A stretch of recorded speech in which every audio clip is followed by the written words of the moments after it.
Assalamu alaikum wa rahmatullahi wa barakatuh. This is your brother Ibrahim, and I'm here at Masjid, where I took my Shahada over 12 years ago, almost 13 years. It started as a small masjid, and alhamdulillah, it's grown bigger. So if you could find it in your heart to contribute to this walk, it's a sadaqah jariyah.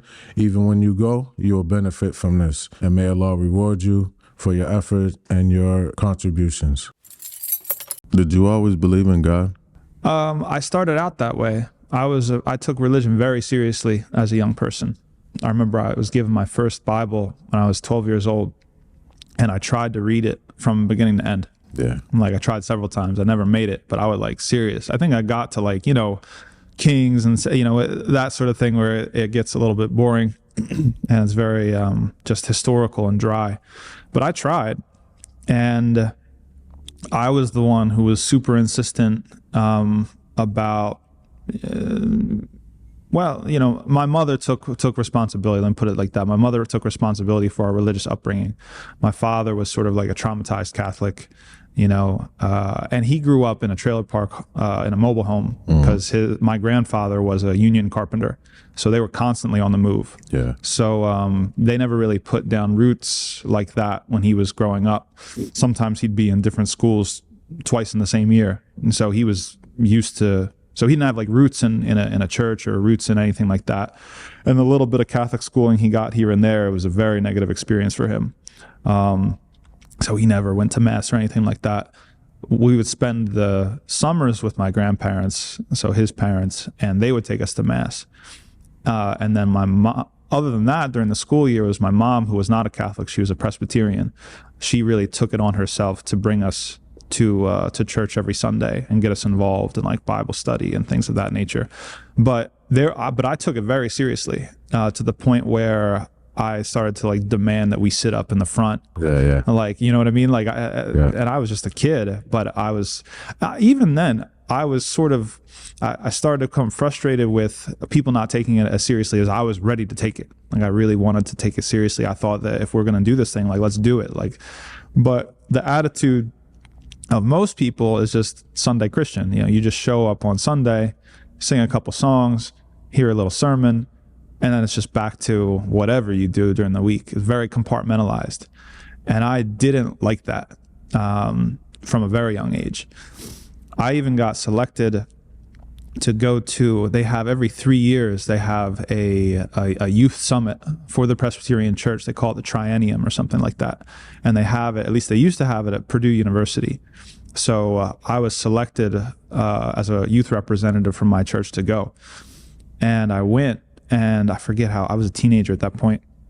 And, that was kind of a shock to me, because this is every church within, I think, whatever is the association, First Presbyterian Church of the United States or whatever, selecting their youth, sending them to this camp. And you got people sneaking in alcohol. You got people getting involved in, there's people sneaking away to hook up. Yeah. And that sort of, I was shocked. I was I was a prude, you know what I mean? I was a very innocent and naive kid in some respects. And that was whoa, wait a second, what's going on here? That was some of the things that started to make me doubt. So starting to see people not really take it so seriously when I was ready to take it much more seriously, and seeing some of the inconsistencies, I think, were the first things that kind of occurred to me, something's not right here. Mm-hmm. And then I think what really happened was my intellectual awakening as a teenager. Then that put me on a path to notice that there was more than what was wrong, more than just inconsistencies in practice that was wrong with Christianity. So I became intellectually awakened at 9/11. I was in 8th grade when 9/11 happened. A very patriotic town, working class, white community, with a lot of people going to the military. They used to have the school paper, and the school paper at the end of the year, it would have where everybody's going, all the graduating seniors. Had to be a third of them going to the military, right? Out of the school. And you know, in working class communities, the armed forces, they come and they recruit because they know that's their that's their people, right? They're not going to the private schools to recruit people for the armed forces. They're coming to the people who want to get a free ride to education or something of that nature. So I think the armed forces would run a gym class every month or something like that. So they'd have the Navy in, they'd have the you know, the Marines in, they'd have the Army in, they'd give out pencils, they'd make everyone do push-ups and stuff like that. They would you know, so that was the kind of town it was. Definitely a Republican leaning town. I remember I had a homeroom teacher that after the Pledge of Allegiance every day would stick his hand in the air and say, "Love it or leave it," every day. Yeah. So that was the kind of town. And then when 9/11 happened, and like I said, I was in 8th grade. I remember being in 8th grade history class, and I remember the history teacher, the social studies teacher, asked the class, "Who thinks that we should bomb Afghanistan?" And everybody raised their hands. It was wild.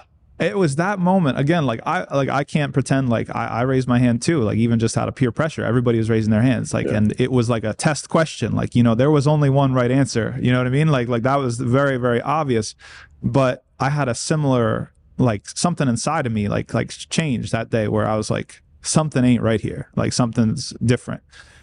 And that was really, up until then, like I said, life was just about trying to keep your parents off your back and just, you know, making other people happy. But that was like the first time when I kind of started caring about something. Yeah. It was like, there's some real stuff going on out there, and I have to understand what it is. Yeah. So I would never read books.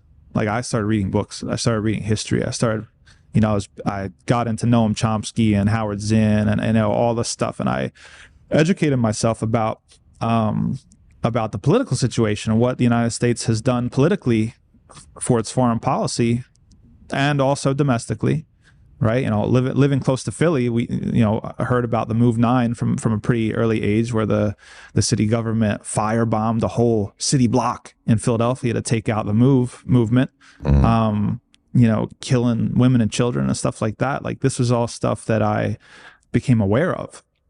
And I became very critical of U.S. foreign policy and very sort of passionate politically. And it was only a matter of time until that also sort of made me re-question also my religious commitments. Right. And if you're in the United States and you are a person who, I don't know, if you're somebody who tries to be educated, the attitude is skepticism towards God, skepticism towards religion, you know. Anybody who's ever tried to be a Muslim in college knows this. You hear all these stories of people saying it's like, oh, well, you believe this, or you're gonna have to leave that at the door, or you know, that's fairy tales. You know, all this anti-religious sentiment in these circles when you start really getting into those spaces. So I started questioning things as well, and that's when then the whole thing just collapsed, because it's like, what do I even believe? Yeah. I think the haymaker and the nail in the coffin was the pastor in our church gave some sermon. I forget exactly when it was, whether it was 2006. It was sometime in the early 2000s. Things were escalating in Palestine, and the pastor gave a sermon all about how we have to support Israel. You know, and I actually went up to her, it was a female pastor, after the sermon. I said, why would we support one versus the other? And she's like, well, the Jews believe in the same God that we do and the Muslims don't. And I'm like, this person has a master's degree. This person's dumb as a doorknob. This person's a master's degree. And that was like kind of it for me. It's like, this ain't it. Yeah. So that set me off on, you know, for a while, I considered myself an atheist. I was very anti-religious at that point. This is late teens, you know, 16, 17, 18. I thought that all religion was just, you know, Marxism, you know, like you think religion is the opiate of the masses. They just use it to control people.